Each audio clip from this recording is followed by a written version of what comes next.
Entonces, estimados estudiantes, vamos a continuar con la clase de Finanzas 2 correspondiente al 10 de septiembre del 2020. ¿Sí? Estamos viendo el tema costo de capital. Esta sería la sesión número 2. ¿Sí? Entonces hay personas en sala de espera, los voy a habilitar.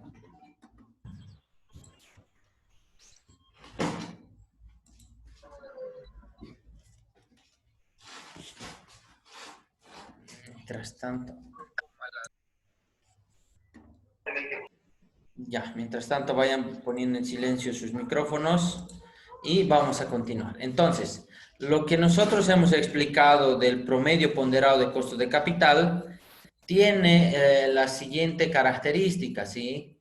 Que el promedio ponderado de costo de capital, cuando nosotros trabajamos con estados financieros reales, no vamos a tener solo una fuente de financiamiento, vamos a tener múltiples fuentes de financiamiento. Entonces, esas múltiples fuentes de financiamiento se puede ver básicamente revisando un balance, ¿ya? Entonces, lo que voy a pasar a hacer ahora es a mostrarles un balance, el mismo balance que hemos descargado, ¿sí? Y en ese balance descargado, tranquilamente nosotros vamos a poder ver cuáles son los financiamientos que se tienen. Por lo tanto, ahora les comparto el estado financiero que estábamos trabajando. Y veamos lo siguiente, voy a ampliarlo aquí lo más posible para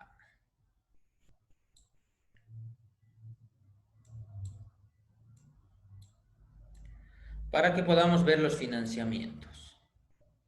Desde aquí comienzan los financiamientos. Entonces, obligaciones comerciales. Hay que ver que cada uno de estos tiene un costo, ¿ya? Por ejemplo, obligaciones comerciales, yo pienso que sí pueden tener un costo bajo. He visto algunas empresas que te dan financiamiento con un 2%, como también hay empresas que te dan financiamiento con tal de que les compres, ellos ya te dicen te voy a fiar al 0%, te voy a dar crédito comercial al 0%. ¿Sí? Por otra parte, obligaciones sociales y laborales.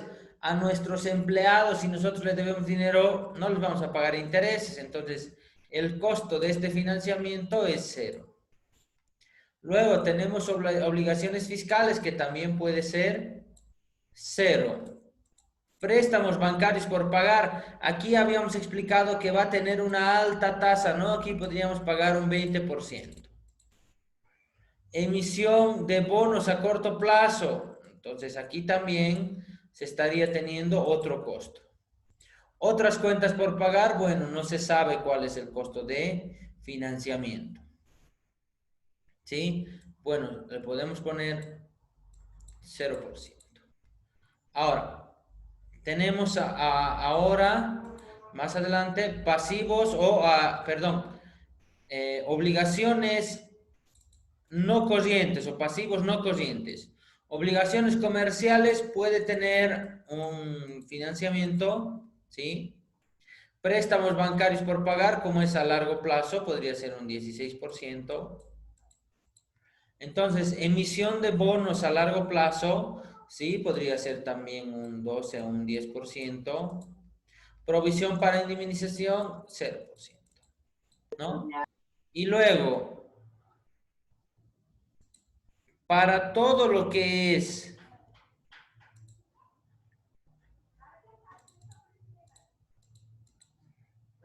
para todo lo que es el patrimonio, o sea que todas estas cuentas que tenemos aquí, todo lo que es patrimonio, estuviéramos trabajando con el KPM, ¿sí? Entonces, es así como vamos a trabajar con el WAC. ¿Alguna duda, consulta?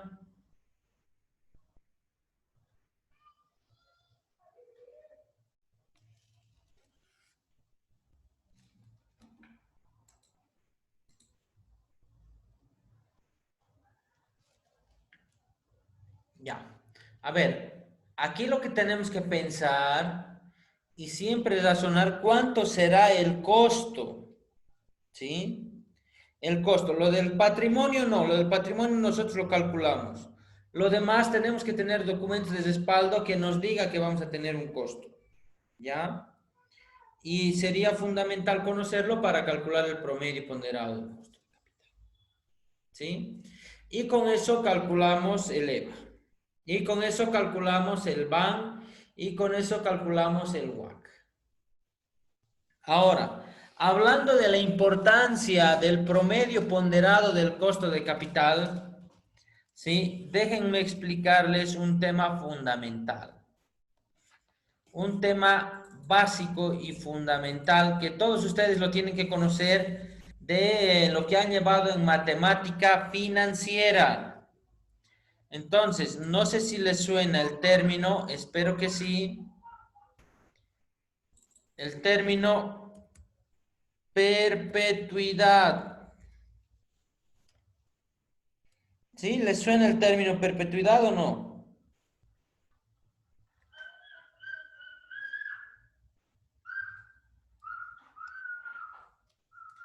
¿Qué significará perpetuidad?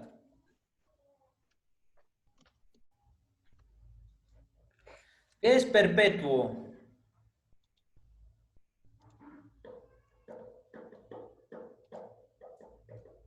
Algo que permanece. Algo que permanece, ¿sí? Ya, entonces, ¿por qué hemos traído el concepto de perpetuidad aquí a las finanzas? Porque el promedio ponderado de costos de capital, WACC, nos sirve para una cosa, para tener el costo del financiamiento. Luego nos sirve para encontrar el valor actual neto. Posteriormente nos sirve para encontrar el valor económico agregado EVA. ¿Para qué cosas más nos sirve este costo de capital? ¿Sí? Entonces vamos a tomar en cuenta, bueno, recordando algo que ustedes ya saben o quizá ya están llevando, ustedes ya están llevando la materia proyectos, ¿no es cierto? Con el licenciado Leonel Gamboa, ¿no es cierto? ¿Sí o no? No, listen, es listen. ¿Con quién están llevando?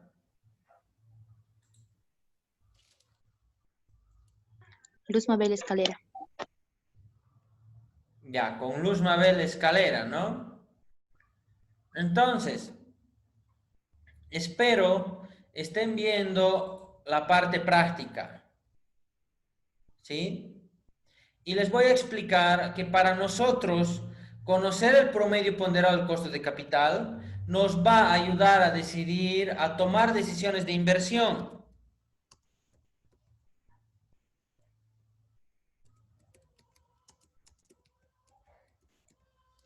Entonces vamos a tomar decisiones de inversión, pero para tomar decisiones de inversión nosotros tenemos que evaluar estas decisiones de inversión y todas estas decisiones de inversión son proyectos, ¿sí?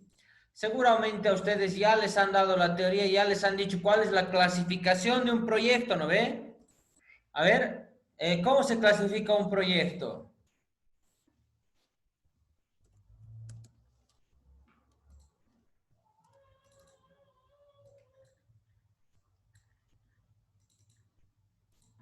A ver, según lo que yo sé, se clasifica en públicos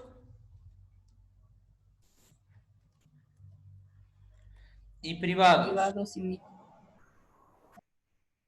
Ahora, los públicos son de tres tipos. Infraestructura social, económica y Ya, yo le llamo así, productivos, sociales y estratégicos. Productivos se refiere a producir un bien que luego haga que la sociedad lo compre más barato. Por ejemplo, en Bolivia se produce petróleo y con ese petróleo producimos gasolina y esa gasolina beneficia a todos. Producimos gas y luego tenemos gas licuado de petróleo, tenemos gas natural vehicular, ¿no es cierto? Y eso apoya a toda la sociedad. Entonces, para eso hacemos proyectos productivos. Proyectos sociales hacemos para ayudar a grupos vulnerables. Vulnerables son grupos que son un poquito débiles con respecto a otros grupos. Por ejemplo, entre hombres y mujeres, entre grupos de hombres y mujeres, ¿quiénes serán más vulnerables, los hombres o las mujeres?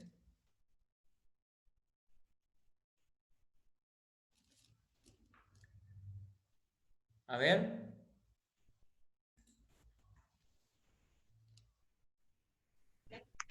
Las mujeres, dice. Los hombres, dice. es un tema de discusión. Es un tema de discusión.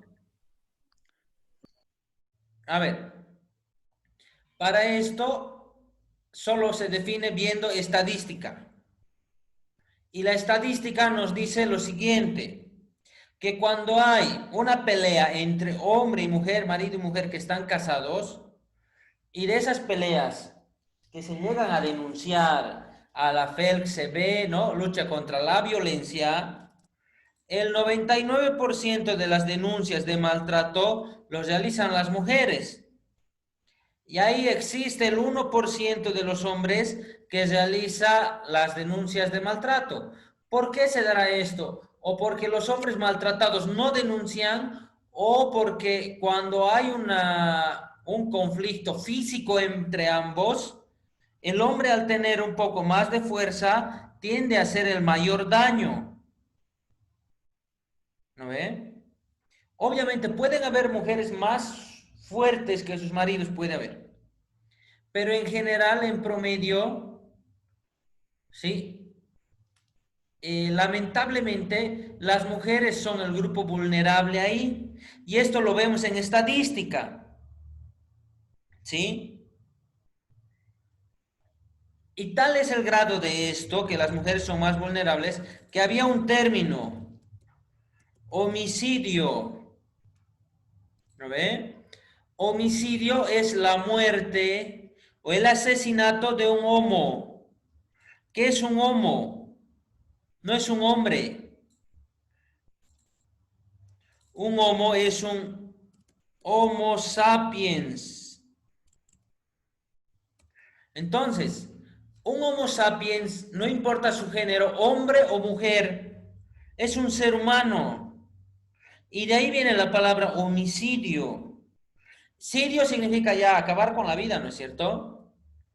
Pero ahí las mujeres no han estado de acuerdo y han dicho, no, no, hombre hace referencia a homo y no queremos que diga esto y queremos que se tome en cuenta también el asesinato a las mujeres. ¿Acaso el asesinato a las mujeres no tiene sentido? Y le han puesto feminicidio. Femini, que significa fémina, mujer, y sidio, que significa asesinato. Y se ha puesto de moda en Bolivia el feminicidio, pero como lenguaje yo no veo que no tenga ningún sentido. Está muy mal escrito, muy mal inventado, pero ¿qué pasa? Como esto viene de este 99% del grupo vulnerable que hace las denuncias, tiene no más sentido proteger más a las mujeres y que las mujeres pueden tener mayor probabilidad de ser, digamos, victimadas en una pelea. Entonces, ¿cuál es el grupo vulnerable ahí? Las mujeres. ¿A quién hay que proteger con los proyectos sociales? A las mujeres. A las mujeres hay que enseñarles a no hacerse golpear, a decirles a las mujeres que se defiendan, a decirle a las mujeres que no se aguanten, a decirle a las mujeres que por sí solas pueden salir adelante, ¿no? Y eso va a hacer los proyectos sociales, ¿sí? Estos proyectos sociales, básicamente, ¿qué van a buscar? Concientizar, en este caso, al grupo vulnerable y al grupo fuerte también, que es el que daña al grupo vulnerable. A los hombres, no dañes.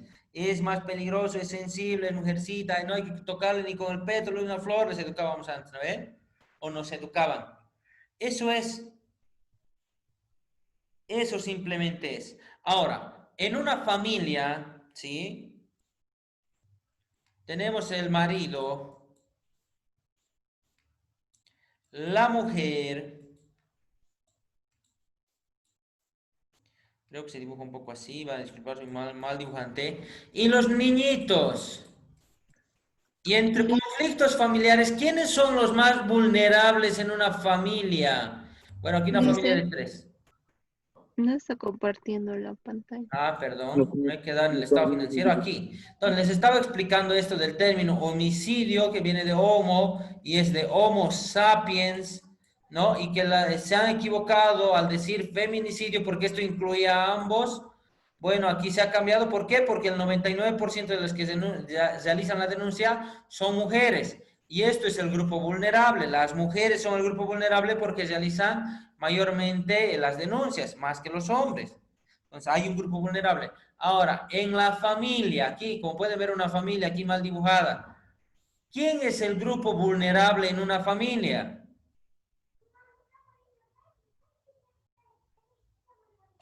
¿El niño? El niño, la mujer se puede defender, pero el Adultos niño no mayores. tiene cómo. Y puede ser victimado, puede ser abusado por la madre, ¿no? Y puede ser abusado por el padre. ¿Sí? Entonces, la víctima ahí, el grupo vulnerable es el niño. Y todos los proyectos sociales van a ir abocados a solucionar los problemas de esos niños. Y se va a crear el SLIM, la defensoría, campañas, todo eso, ¿no? Entonces, eso es. Proyectos estratégicos. Los proyectos estratégicos son proyectos que ayudan a otros proyectos. Por ejemplo, nosotros no creamos una carretera porque la carretera cobrando peaje vaya a ser rentable, nunca. No va a ser rentable nunca cobrando peaje. ¿Sí? Nosotros creamos una carretera porque al transportista le va a ahorrar en gasolina, le va a ahorrar en mantenimiento, le va a ahorrar en repuestos. A las personas que están ahí les va a dar fuentes de empleo. A los que producen ahí les va a permitir sacar su mercadería. Entonces, ¿se dan cuenta? Es un proyecto estratégico. Y los proyectos estratégicos tienen solitos una tasa de evaluación del 12.67%. Entonces, en los proyectos públicos no se calcula el promedio ponderado del costo de capital, WACC. Se utiliza este 12.67, que es el costo de evaluación. ¿Ya?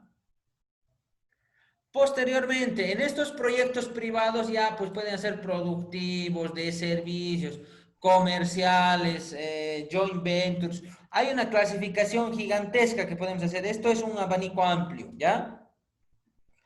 ¿Y cómo se evalúan estos proyectos? Dos opciones. O tomamos en cuenta la trema, tasa de retorno mínima aceptada, o tomamos en cuenta el WACC. Todos estos proyectos de inversión públicos y privados, o perdón, principalmente los privados, se van a evaluar mediante un WACC. Ahora, les han debido enseñar en proyectos el ciclo de vida de un proyecto, ¿no ve? ¿Cuál es el ciclo de vida de una persona? Nace, crece, se reproduce y muere. ¿Cuál es el ciclo de vida de un proyecto? Idea. Preinversión, cuando voy a pensar cuánto dinero ponerle, y luego que si decido ponerle, ya comienzo con la etapa de inversión, luego tengo la etapa de operación, ¿y qué más? ¿Conocen este ciclo de vida del proyecto, no es cierto? ¿Sí o no? Dice ¿Y cuál es la última etapa del ciclo de vida de un proyecto? abandono. Perfecto. Abandono. Entonces, tal vez otra metodología les puede decir que tengamos idea, preinversión, ejecución y abandono, ¿no? Según la teoría que se dice. ¿Sí? Entonces, cuando yo evalúo un proyecto, tengo que considerar esto, el ciclo de vida. Y ahí viene el tema de perpetuidad. Y ahí vamos a adentrarnos a lo que sería el promedio ponderado al costo de capital. Otra vez, cuando yo evalúo un proyecto, les han debido enseñar, ¿no ve? Voy a tener una idea Y en esa idea evalúo solamente la idea y las alternativas. En una etapa de perfil no he puesto nada de dinero, solo estoy pensando. Estoy diciendo conviene o no conviene. Cuando digo, sí conviene, digamos, quiero producir, a ver, ¿qué me gustaría a mí producir? Crema de leche instantánea. ¿Conocen esa, no? Que se te echan la boca. Eso me gustaría producir para hacer los controles de calidad y saborear todos los productos que se hacen cada día. Yo lo haría, ¿no? Entonces, la etapa de idea, ya la idea ha pasado la idea, me he dicho, sí, está bien, vamos a producir crema de leche, está buena la idea, listo. Pasamos a la etapa de preinversión. En la etapa de preinversión, yo tengo que realizar estudios. ¿Qué estudios yo voy a realizar? Estudios de viabilidad, ¿no es cierto? Eso también deben conocer. ¿Qué estudios de viabilidad se realiza para realizar un proyecto? A ver, me cuentan. Viabilidad comercial, Un estudio de mercado. organizacional, Comercial. Dentro del comercial entra el estudio de mercado. ¿Qué más? organizacional, dice, Ya. Organizacional. ¿Qué más? técnico, En el organizacional, ¿qué se hace? Porque en el comercial se hace un estudio de mercado, se determina el precio, producto, plaza, promoción, la oferta y la demanda y si es aceptable. En el organizacional, ¿qué se hace? personal que va a apoyar en el proyecto, dice, Personal, se hace manual de funciones, manual de procedimientos, organigrama y la planilla de sueldos, ¿no? Luego, como decía el compañero, el estudio técnico. En el estudio técnico, ¿qué se hace?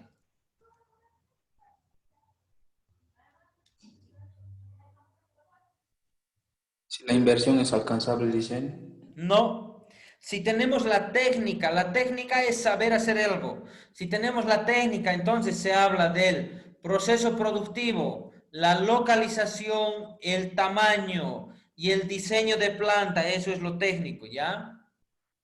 Entonces, esos 4 puntos, y de ahí se saca recién la inversión, o sea que no yo pongo una inversión, sino del estudio técnico saco cuánto necesito invertir. Luego, ¿qué estudio más hacemos? económico, financiero, dice, Exacto. Económico. ¿Sí? Económico es evaluar el proyecto sin deuda. Y financiero es evaluar el proyecto con deuda. Y a todo esto hacemos indicadores BAM, PRI, TIR, relación beneficio-costo que ayer hemos estado haciendo, ¿no ve? Todo eso. Entonces, todos estos estudios yo lo hago en la etapa de preinversión, pero voy a construir algo que se llama flujo de caja. ¿Desde dónde comienzo? En mi etapa de preinversión yo construyo imaginándome que ya estoy comenzando con la inversión. Entonces, pongo cuánto voy a invertir. Luego, pongo cuánto voy a generar operando. Y luego, al abandonar, ¿recibimos dinero o no recibimos dinero?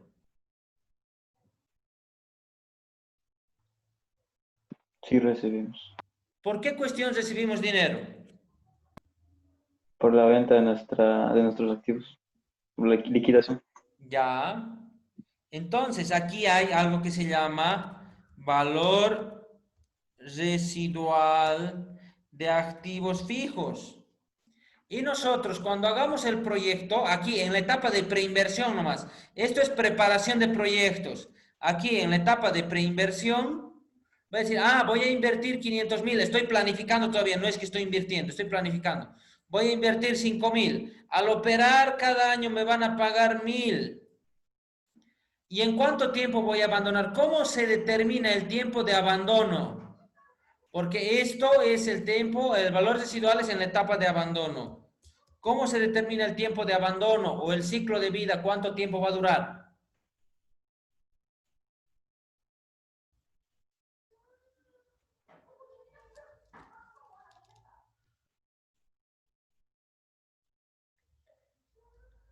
A ver, ¿alguna idea? ¿Esto se planifica, licenciado? Sí, se debe planificar, porque no es lo mismo evaluar un proyecto a 3 años, a 5 años, a 10 años. Porque lo que te estoy diciendo aquí es lo siguiente. Voy a construir un flujo de caja, donde hacia abajo es negativo y hacia arriba es positivo. Te estoy diciendo que en el año cero, ¿no? Cuando tenemos la etapa de inversión y en la etapa de inversión, que es el año cero, en el año cero voy a tener una inversión, es decir, una salida de dinero de 5.000. Con esos 5.000 voy a abrir mi casito sanguchero, listo. En el año uno, con mi casito sanguchero, espero generar un beneficio de 1.000. En el año 2, otro beneficio de 1.000. En el año 3, otro beneficio de 1.000. En el año 4, otro beneficio de 1.000. Y en el año 5, otro beneficio de 1.000. ¿No es cierto? Pero aquí estoy considerando 5 beneficios de 1.000. ¿Cuántos tengo que considerar? Estoy haciendo mi casito hamburguesero. ¿A cuántos años? A 1 año lo evalúo, a 2, a 3, a 4, a 5, y ya le meto el abandono en el 5 o continúo. Cuando se recupera la inversión, dice. No, no importa cuándo se recupera la inversión, yo tengo que definir antes de hacer todas las proyecciones, hasta cuándo voy a evaluar.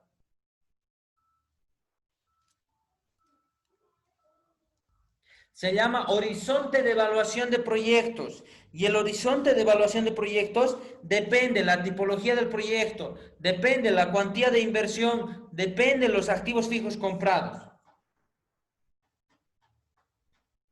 Entonces, es una buena pregunta. Vayan a su docente de proyectos y pregúntenle cómo se define el horizonte de evaluación. ¿No? Porque aquí estamos hablando de lo importante. Sobre esto vamos a calcular un BAN. ¿Con qué? Con el WACC, ¿no es cierto? Ahora, digamos, yo les digo, vamos a evaluar a 5 años. Entonces, aquí en el 5.º año es la etapa de abandono. Mi casito hamburguesero lo voy a vender en 1.500. Listo. Mi flujo resultante aquí va a ser 2.500 el último año, ¿no ve? Entonces, mi flujo va a ser 1.000, 1.000, 1.000, 1.000, 2.500 por la etapa de abandono. Eso es lo que se hace en proyectos, porque los proyectos tienen un plazo limitado. Pero cuando hablamos de proyectos privados, hay que saber definir ese horizonte de evaluación y ese plazo. Entonces, espero pregunten y en la siguiente clase les pregunto y me responden, ¿no? Nos han dicho que es así, ¿no? Yo les podría dar la respuesta, pero quiero que tengan curiosidad también y que vean que todo está relacionado, ¿no? Ahora, hay otra forma de evaluar proyectos privados, donde yo voy a agarrar el proyecto privado y voy a decir, el proyecto está generando 1.000 bolivianos de beneficio cada año, ¿no es cierto? Aquí. Ahora, les pregunto, cuando yo hago mi empresa hamburguesera, ¿creen que hago mi empresa hamburguesera para abandonar? No dicen. No. Entonces, en proyectos sí van a ser con abandono porque es el ciclo de vida del proyecto. En finanzas podemos hacer con abandono o podemos hacer sin abandono. ¿Qué sería sin abandono? Reinventarse tal vez, dice. No nos vamos a reinventar, vamos a continuar operando. Perpetuidad, licenciado. Eso, continuamos operando hasta el infinito. Y hasta el infinito significa operar perpetuamente. Es decir, el flujo hasta el año infinito. Y yo puedo decir que en el año infinito voy a tener 1.000 bolivianos en el año infinito. Esta es otra forma de evaluar ideas, emprendimientos, empresas. Porque piensen ustedes en Coca-Cola. Coca-Cola, ¿cuántos años está operando? Creo que 140, 135, por ahí va. ¿Y por qué tanto tiempo? Porque para eso se crea una empresa. Para operar a largo plazo. Esa es un poquito la diferencia. Ahora, resulta que el cálculo de la perpetuidad, yo no puedo calcular flujo hasta cansarme. Tengo que utilizar lo que se denomina la fórmula de la perpetuidad.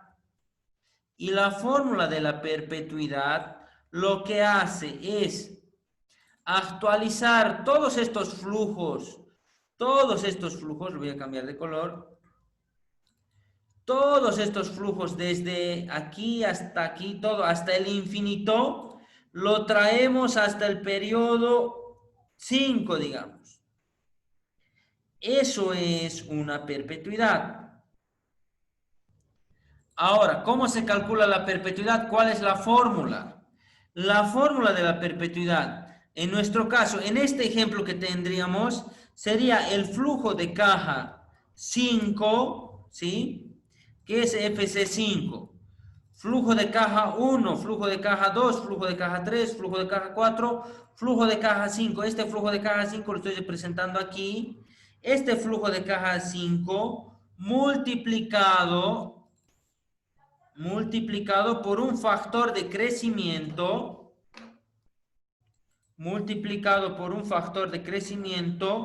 que es 1 más G, donde G es el factor de crecimiento,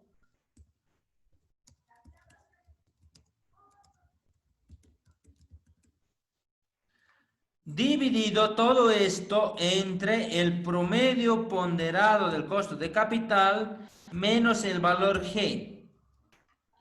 Esta es nuestra fórmula de perpetuidad, ¿sí? Esa es la fórmula de perpetuidad. Entonces, recuérdenla, va a ser importante posteriormente. Vamos a utilizar los dos métodos. El método del abandono, donde vamos a tener un valor residual, un valor de mercado o un valor de rescate, también se le llama. Y también vamos a evaluar con perpetuidad, ¿sí? Ahora sí, ¿alguna duda, consulta hasta este punto?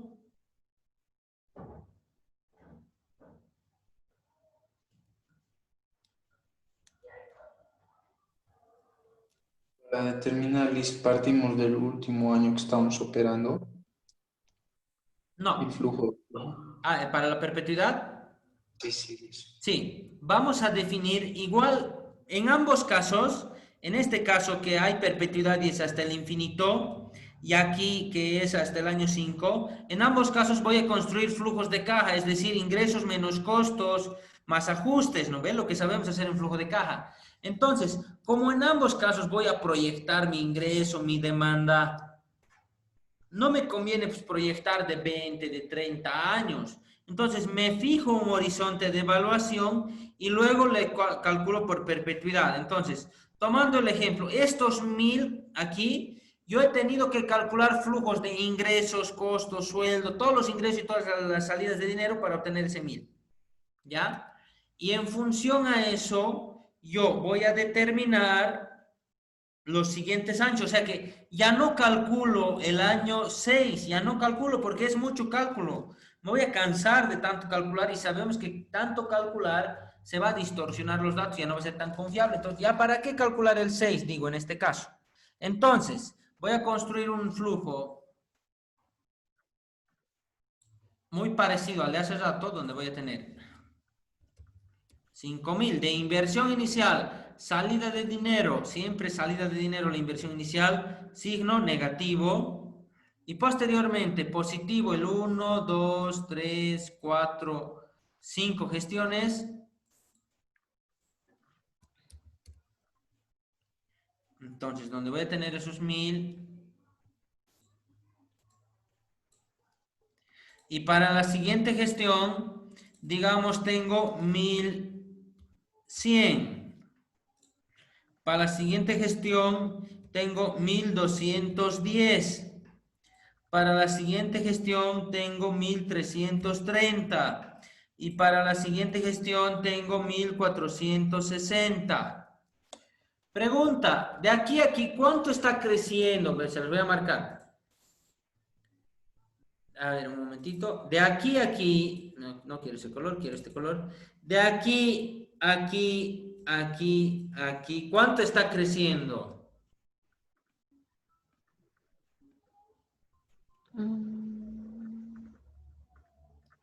Entonces, digamos que es un crecimiento del 10%, porque de aquí a aquí hay 10%. 1100 multiplicado por 1,10 vas a dar 1210. Entonces voy a considerar que es el 10% de crecimiento. Por lo tanto, voy a hacer lo siguiente. Fíjense, reemplazando la fórmula de perpetuidad. La perpetuidad va a ser igual.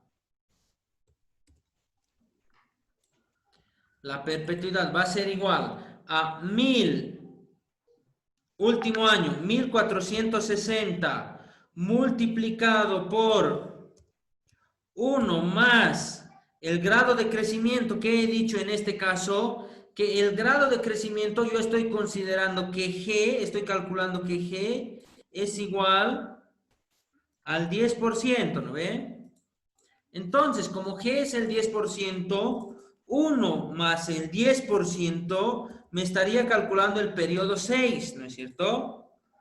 O los periodos que vienen, también podríamos considerar eso. Dividido entre el WACC, digamos que para este caso el promedio ponderado de costo de capital es igual al 18%. Por lo tanto, tendríamos aquí 18% menos 10%. Esto sería igual a la perpetuidad. ¿Me lo calculan, por favor? 1410 por 1.10 dividido entre 8%.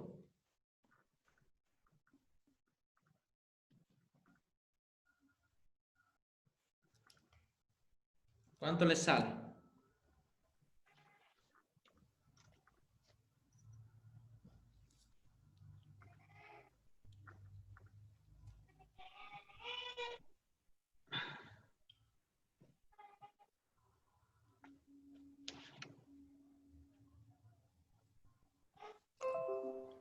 Creo que yo lo voy a calcular, están muy lentos ya. 20.075, listo. Ya. 20.075. Sí, dice. 20.075. ¿Qué representa estos 20.075? Representa todos los valores de los flujos que teníamos aquí hasta el infinito, todos esos traídos a este punto. Si no creen en esto, calcúlenlo y van a ver que les va a salir el mismo valor. ¿Ya? Si quieren, en la siguiente clase podemos entrar en una demostración y eso, pero ya. Entonces, estaríamos quedando ahí, estimados jóvenes. Tengan muy buenas noches. Nos vemos la siguiente clase. Bueno, el viernes, mañana nos vemos por modelos financieros, ¿no? Con algunos, no sé con cuántos. Sí, listo. Ya, entonces tengan muy buenas noches. Nos vemos. Chao, chao. Hasta luego, Lisa. Hola. Buenas, Lisa. Buenas noches.